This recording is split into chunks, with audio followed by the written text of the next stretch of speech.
الحمد لله نحمده ونستعينه ونستغفره ونؤمن به ونتوكل عليه ونعوذ بالله من شرور أنفسنا ومن سيئات أعمالنا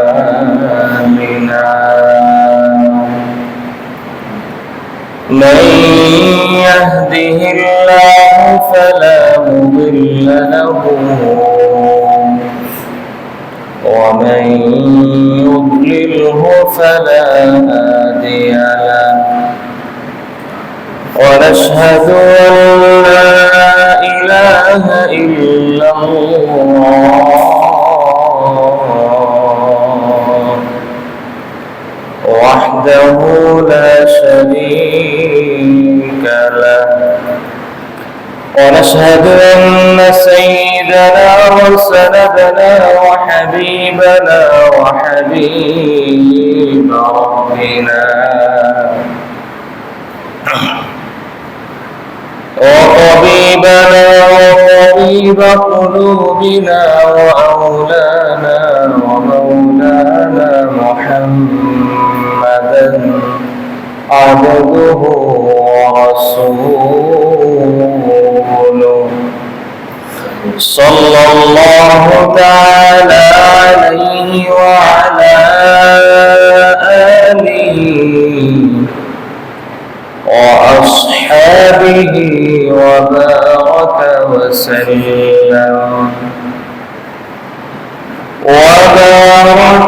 وسلم تسليما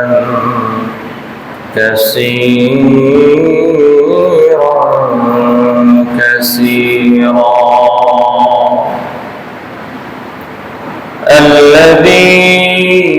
الذي أرسله الله تعالى بالحق إلى كافة الناس بشيرا ونذيرا وداعيا إلى الله بإذنه وسراجا منيرا أما بعد فقد قال الله تبارك وتعالى في كلامه المجيد وفرقانه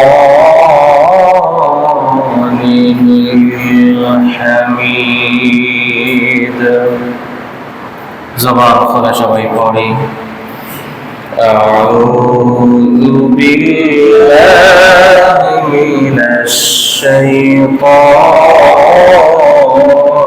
الرجيم بسم الله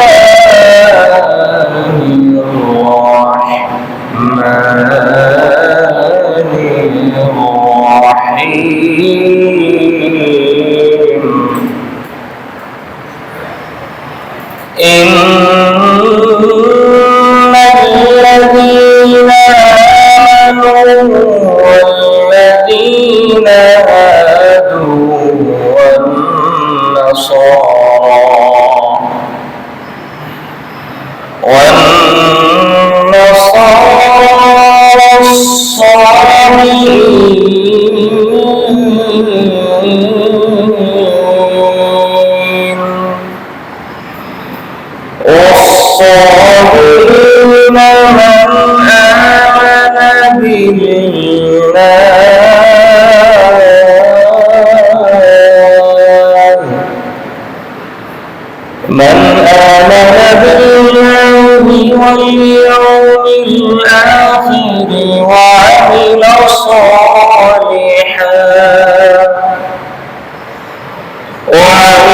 صالحا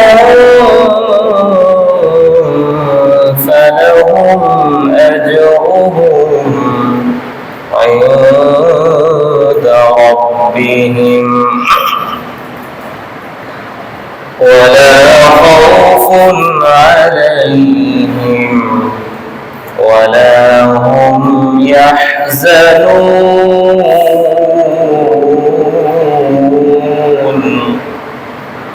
صدق الله مولانا العظيم وصدق رسوله النبي الأمي الأمين الكريم ونحن على ذلك لمن الشاهدين والشاكرين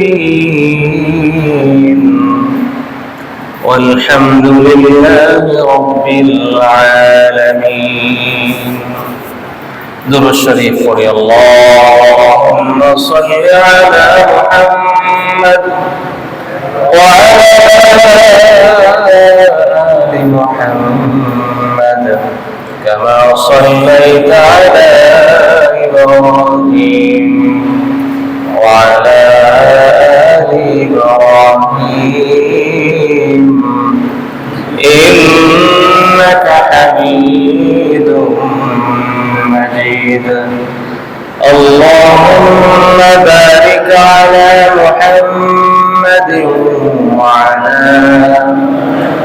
آل محمد كما باركت على إبراهيم وعلى آل إبراهيم إنك حميد مجيد.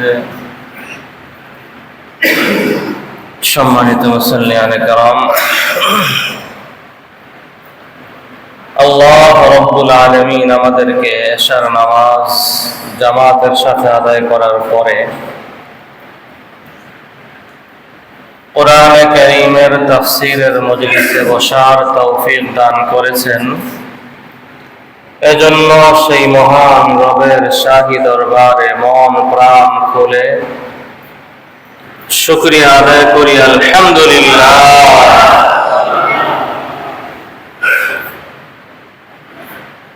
পবিত্র কুরআনুল কারীমের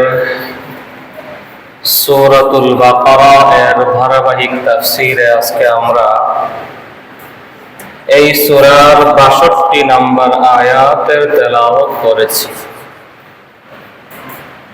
সূরা বাকারার ৬২ নম্বর আয়াত থেকে আজকে আমরা তাফসীর শুনবো ইনশাআল্লাহ। রব্বুল আলামিন আমাদেরকে ধৈর্য সহকারে সবরের সাথে সওয়াবের আশা নিয়ে শেষ পর্যন্ত শরীক থাকার তৌফিক দান করেন, সবাই বলি আমিন। সূরাতুল বাকারার ৬২ নম্বর আয়াতে রব্বুল আলামিন বলেন, ইন্নাল্লাযীনা আমানু, নিঃসন্দেহে যারা ঈমান এনেছে, যারা মুমিন, যারা ঈমান এনেছে, ওয়াল্লাযীনা হাদু, এবং যারা ইহুদি,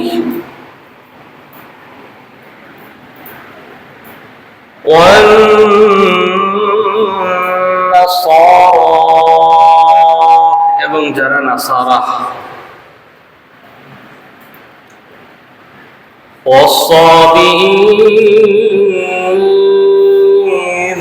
এবং যারা সাবিঈন। সাবিঈনের দুইটা ব্যাখ্যা। মুফাসসিরিনে কেরাম এই সাবিঈনের এক ব্যাখ্যা লিখেছেন,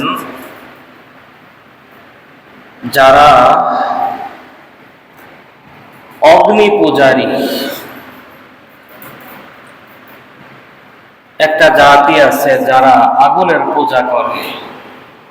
আরেক তাফসীরের মধ্যে এনেছেন, তাফসীরে তবারীর মধ্যে সাবিঈন দ্বারা উদ্দেশ্য হলো তারা প্রথমে যেই দ্বীনের উপর, যেই ধর্মের উপর ছিল, পরবর্তীতে ওই দ্বীন, ওই ধর্মকে যারা ত্যাগ করে ওদেরকে বলা হয় সাবিঈন।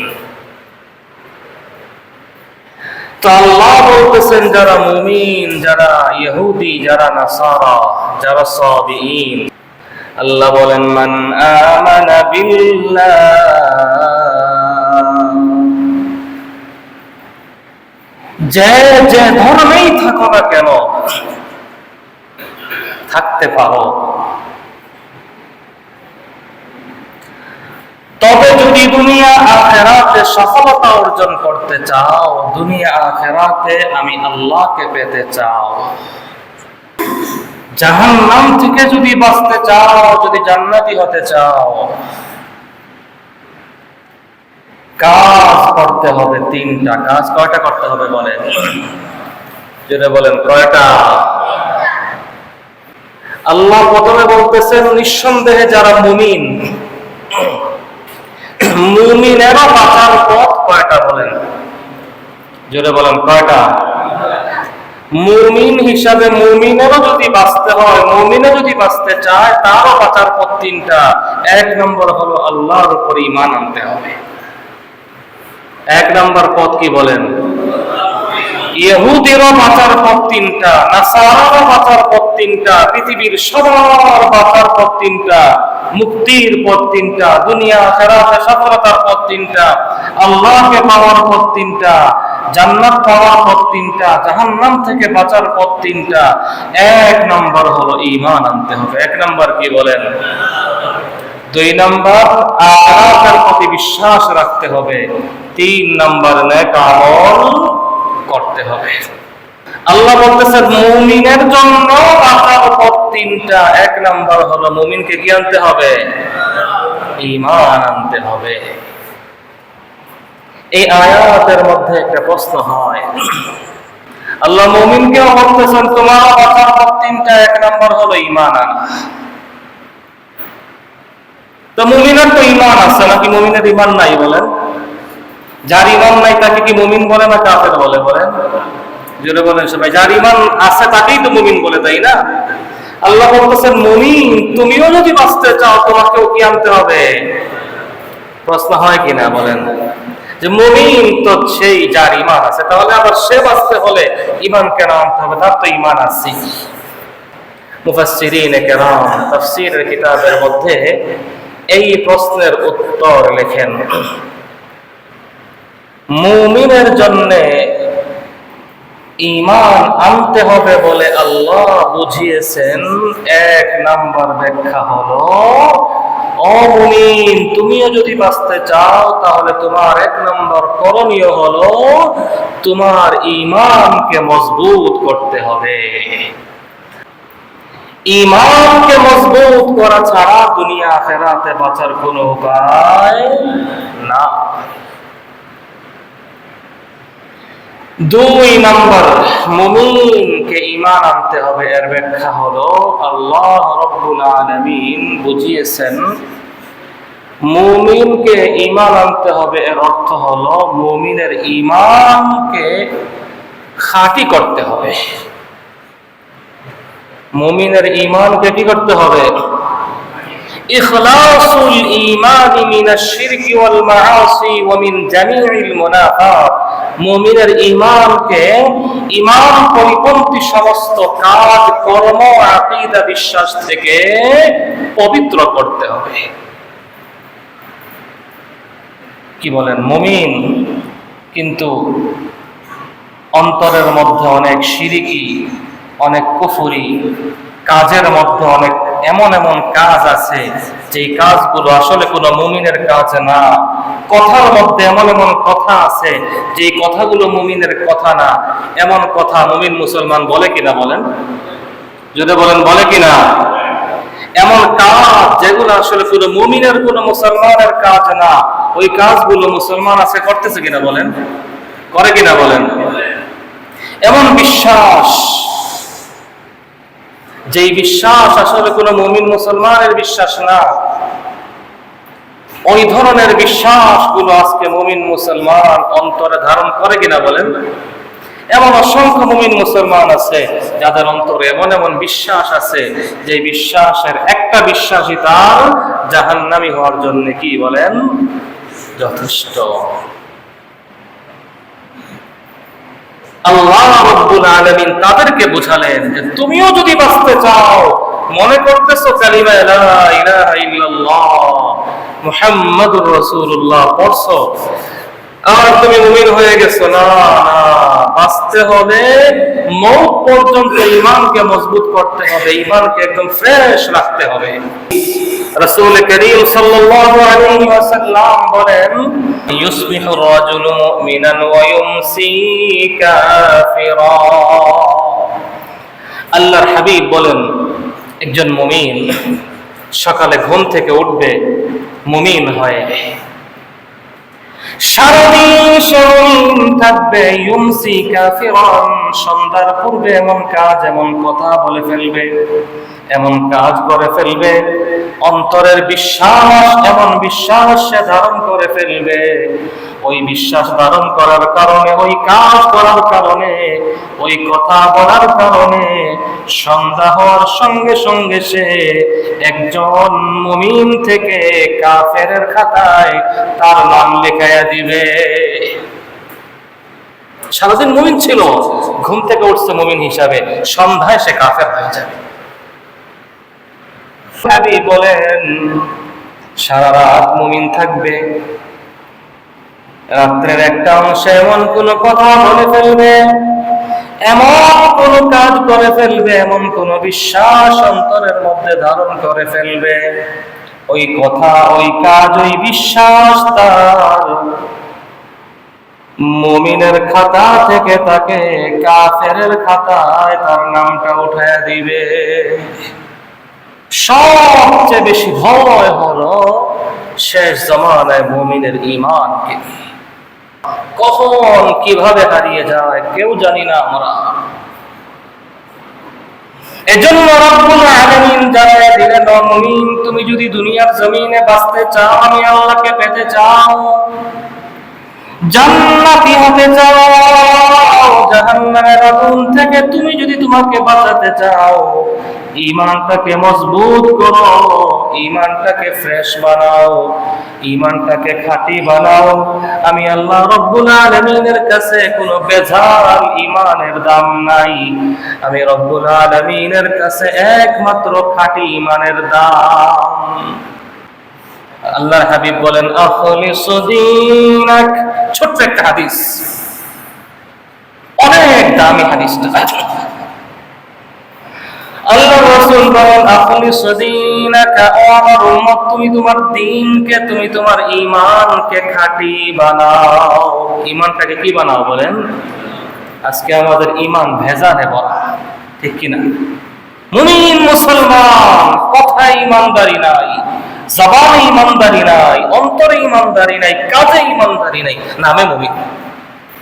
মুমিনের কথা হবে এমন যে মুমিনের কথা বিশ্বাস থাকবে, মুমিনের কথা সম্পর্ক থাকবে আল্লাহ রাব্বুল আলামিনের সাথে।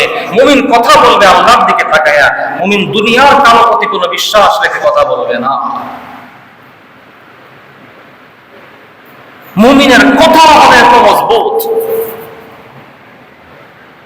কারণ মুমিনের কথার সাথে তার ঈমানের সম্পর্ক। রাসূল করিম সাল্লাল্লাহু আলাইহি ওয়াসাল্লামের সাহাবী হযরত আনাস ইবনে মালিক রাদিয়াল্লাহু তাআলা আনহু থেকে হাদিসটা বর্ণিত। রাসূল করিম সাল্লাল্লাহু আলাইহি ওয়াসাল্লামের কাছে একজন অপরাধীকে নিয়ে আসা হল।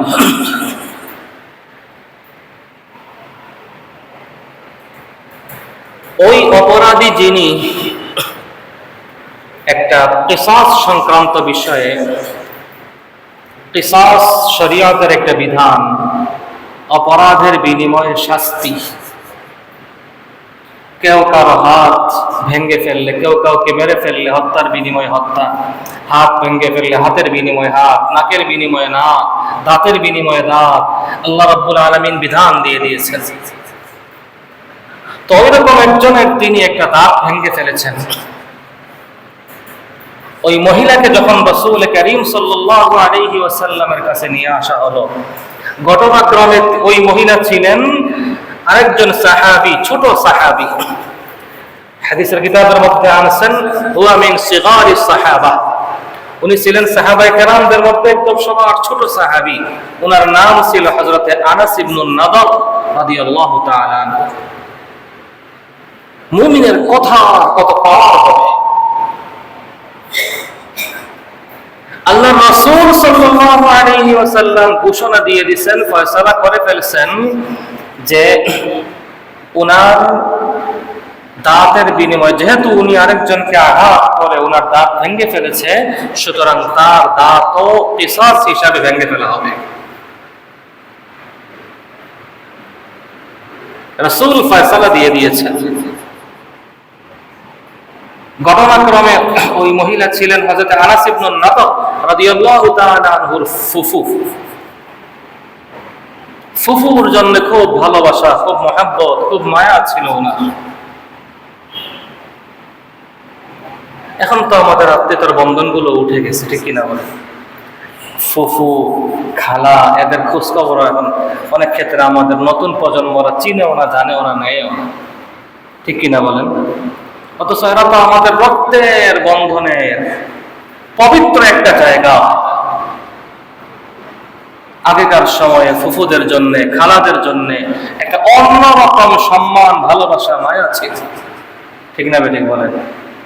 এখন এই সমস্ত সম্মানের জায়গাগুলোকে আমরা স্মরণও করি না। তো হযরত আনাস ইবনে নাদর রাদিয়াল্লাহু তাআলা আনহু সিগারুস সাহাবা, ছোট সাহাবী ছিলেন, সাহাবায়ে কেরামদের সারিতে সবার পরবর্তীতে উনি ছিলেন, পরবর্তীতে ইসলাম কবুল করেছেন। তো যখন শুনছেন কিসাস হিসেবে ওনার ফুফুর দাঁতটা ভেঙে দেওয়া হবে, সাহাবী তো সাহাবী রাসূল, রাসূল ফয়সালা দিয়ে দিয়েছেন দাঁত ভেঙে দেওয়া হবে। সাহাবায়ে কেরামের দিলে কি বিশ্বাস ছিল, কি ঈমান ছিল তাদের, তাদের ঈমান কত খালেস ছিল, তাদের ঈমান কত মজবুত ছিল। পরক্ষণে দাঁড়িয়ে হযরতে আনাস ইবনুন নাদর বললেন, আল্লাহর কসম করে বললাম আমি, আমার ফুফুর দাঁত ভাঙা লাগবে না ইয়া রাসূলুল্লাহ। আল্লাহ রাসূলকে বলতেছেন যে ইয়া রাসূলুল্লাহ, আপনি তো বিধান ফয়সালা দিয়ে দিয়েছেন আমার ফুফুর দাঁত ভাঙে ফেলার ব্যাপারে কিসাস হিসাবে। আমি আল্লাহর কসম করে বললাম, আমার বিশ্বাস আমার ফুফুর দাঁত ভাঙতে হবে না, ভাঙা লাগবে না। রাসূল বললেন, কিতাবুল্লাহি আল কিসাস। ও আনাস ইবনুন নাদর, আল্লাহর কিতাব তো বলতেছে তোমার ফুফুর দাঁত কিসাস হিসাবে ভাঙা হবে। وكتبنا عليهم فيها أن النفس بالنفس والعين بالعين والأنف بالأنف, নফসের বিনিময়ে নফস, জানের বিনিময়ে জান, والعين بالعين, কেউ কারো চোখ উঠিয়ে ফেলছে, চোখের বিনিময়ে চোখ, والأنف بالأنف, দাঁতের বিনিময়ে দাঁত, والأذن بالأذن, কানের বিনিময়ে কান, والسن بالسن, দাঁতের বিনিময়ে দাঁত। রাসূল বলেন, কিতাবুল্লাহি আল কিসাস। ও আনাস, আল্লাহ কিতাব তো বলতেছে কিসাসান, তোমার ফুফুর দাঁত ভাঙতে হবে, তুমি কেমনে বলতেছো ভাঙা লাগবে না, আবার আল্লাহর কসম করে বলতেছো?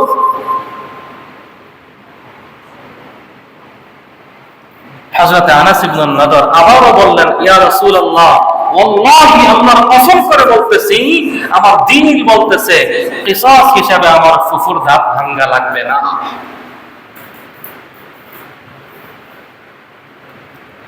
কিসাসের বিধান, কেউ যখন কাউকে হত্যা করে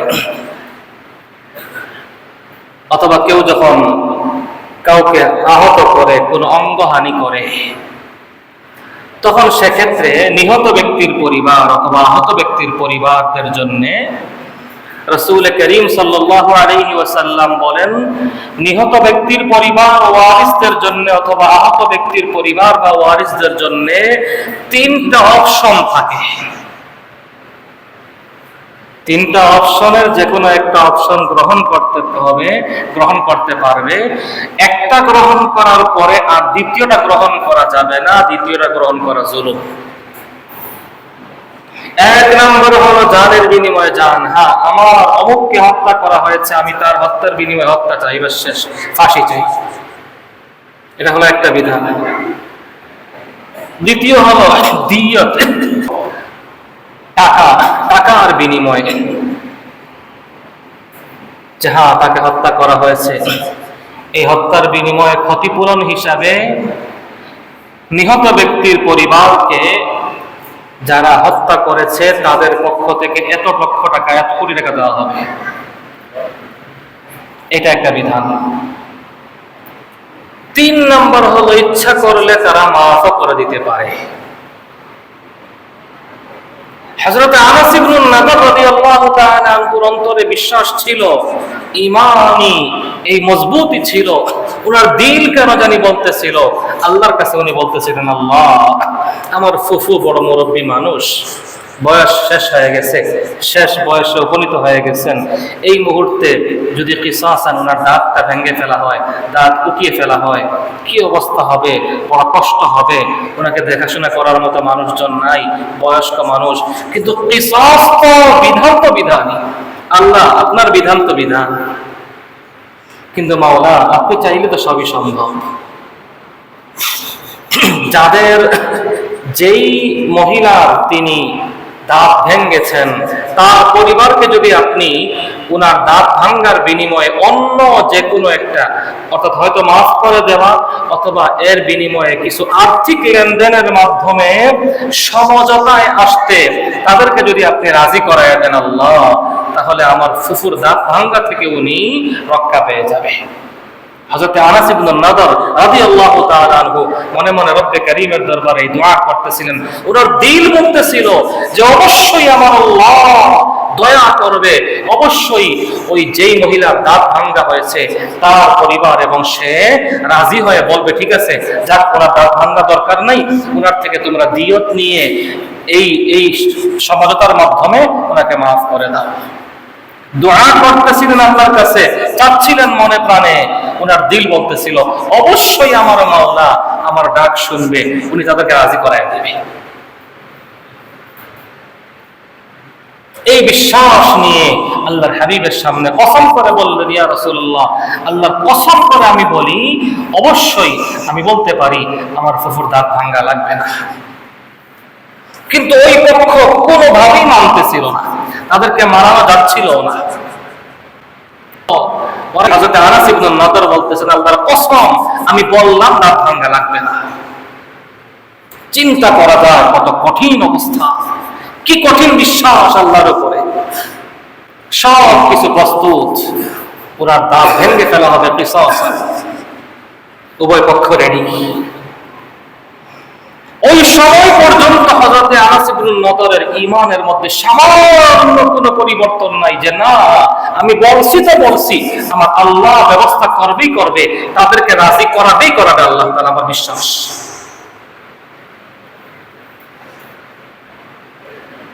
সব কিছু রেডি, ভাঙ্গা হবে এমন সময়, এমন মুহূর্তে ওই পক্ষ, ওই মহিলা এক মতে, এক বাক্যে সবাই বলল, ঠিক আছে আমরা রাজি হয়ে গেলাম, ওনার দাঁত ভাঙ্গা দরকার নাই, ওনার থেকে আমরা দিয়ত নিয়ে ওনার সাথে আমরা সমঝোতা করে ফেললাম।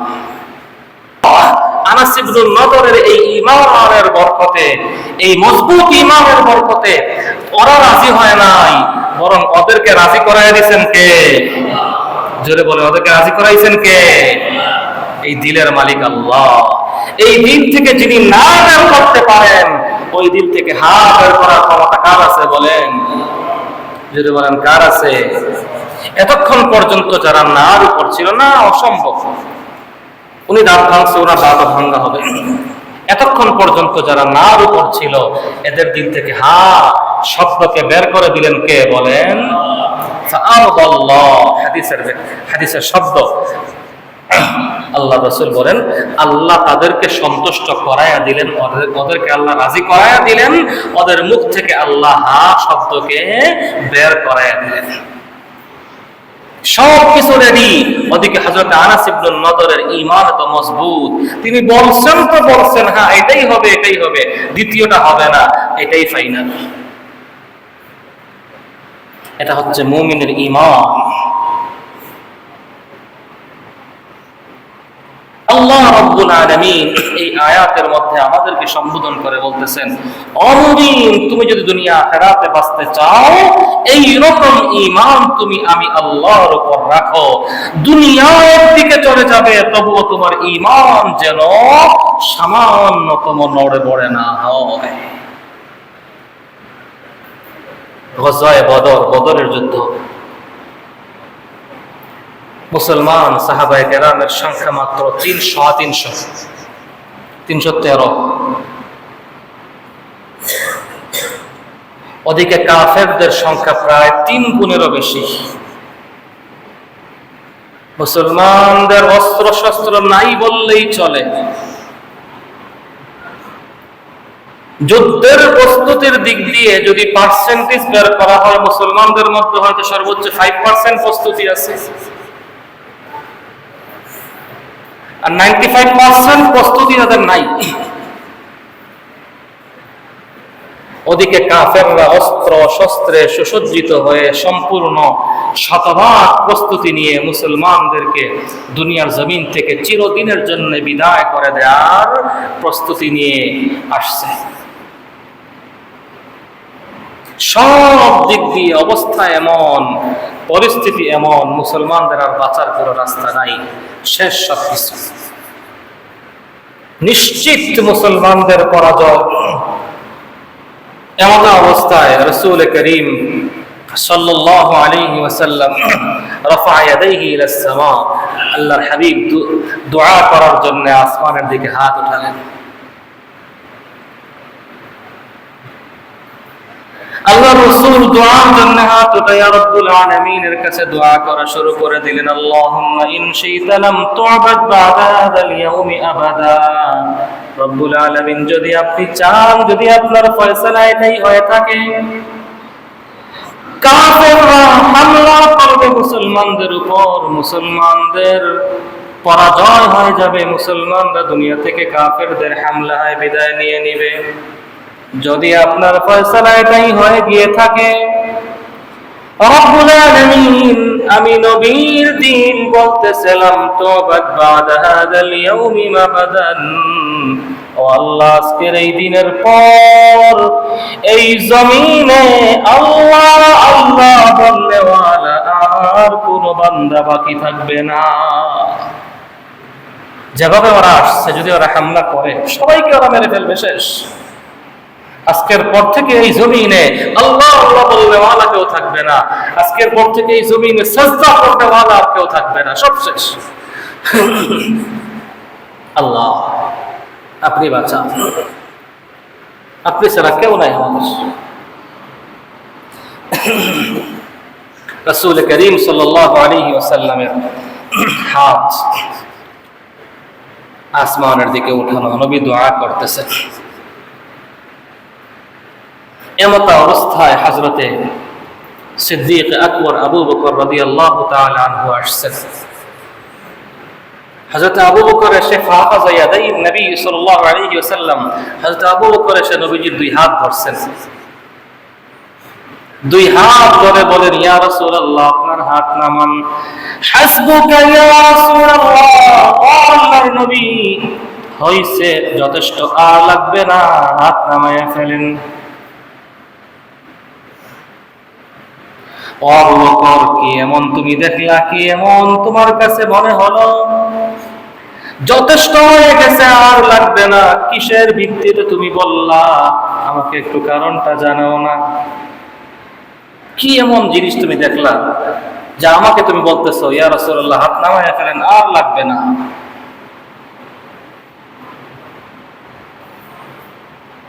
হযরত আবু বকর সিদ্দিক রাদিয়াল্লাহু তাআলা আনহু বলেন, ওগো আল্লাহর হাবিব, আল্লাহ রাব্বুল আলামিন সত্য, আল্লাহর ওয়াদা সত্য। আমান্না বিকা, আমরা তো আপনার সেই উম্মত যারা আল্লাহ রাব্বুল আলামিনের উপর ঈমান এনেছি, আপনার প্রতি ঈমান এনেছি। রাব্বুল আলামিন সত্য, আল্লাহর ওয়াদা সত্য। আল্লাহ রাব্বুল আলামিনের ওয়াদা, আল্লাহ রাব্বুল আলামিন মুমিনদেরকে সাহায্য করার ব্যাপারে আল্লাহ ওয়াদা দিয়েছেন। আল্লাহর ওয়াদা, আল্লাহর নবীর দুআকে কখনো ফিরত দিবেন না, দেন না। এই কথা আল্লাহ বলেছেন, আপনি নবীর মাধ্যমে আমরা জেনেছি, আমরা আপনার মাধ্যমে শুনছি।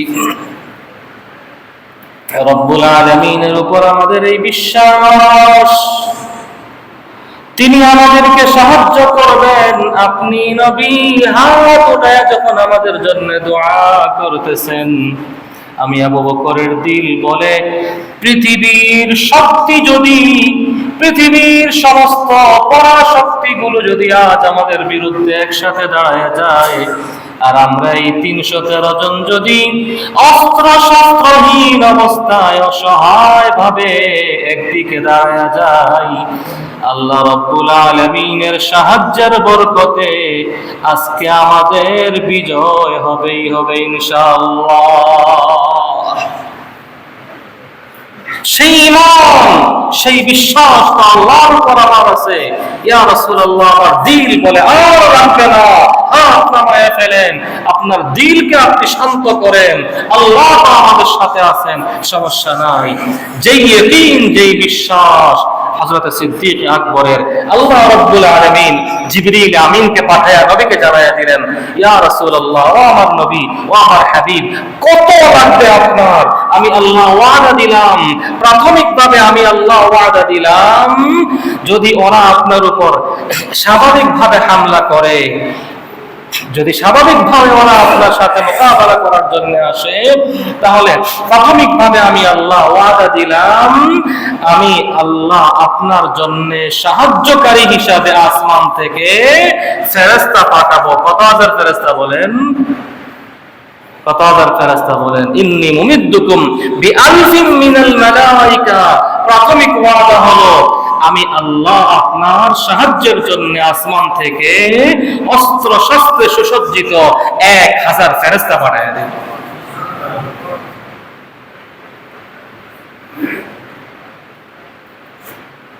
যদি ওরা আপনার উপর হামলা করে, অতর্কিত হামলা, আপনি বুঝে উঠতে পারেন নাই, অতর্কিত হামলা করে, রাত্রে ঘুমের অবস্থায় হামলা করে, পিছন থেকে হামলা করে, বালা ইন তাসবিরু ওয়া তাত্তাকু ওয়া ইয়াতুকুম মিন ফাওরিহিম হাযা ইউমদিদকুম রাব্বুকুম বিসালাসাতি আলাফিন মিনাল মালাইকাতি মুসাফফিমিন। তাহলে আমি আল্লাহ ওয়াদা দিলাম, আমি আপনার সাহায্যের জন্য, মুসলমানদের সাহায্যের জন্য 3000 ফেরেশতা পাঠিয়ে দেব।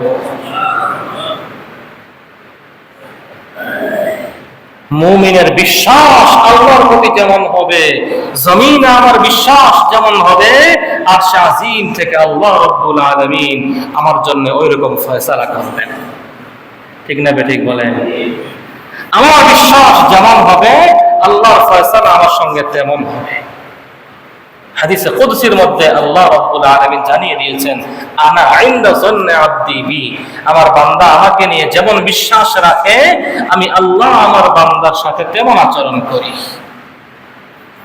আল্লাহ সূরাতুল বাকারা 62 নম্বর আয়াতে সেই দিকে যেন আমাদেরকে ইশারা করতেছেন যে, ও বান্দা, তুমি মুমিন, শুধু কালিমা পড়ে নিশ্চিত বসে থেকো না, ঈমানটাকে এরকম মজবুত বানাও, ঈমানটাকে আমি আল্লাহর প্রতি এরকম সুদৃঢ় করো, ঈমানটাকে একদম ফ্রেশ বানাও, খালেস বানাও, খাঁটি বানাও। আল্লাহ আমাদের ঈমানকে খাঁটি বানানোর তৌফিক দান করুন। আমিন। ওয়া আখিরু দাওয়ানা আলহামদুলিল্লাহি রাব্বিল আলামিন।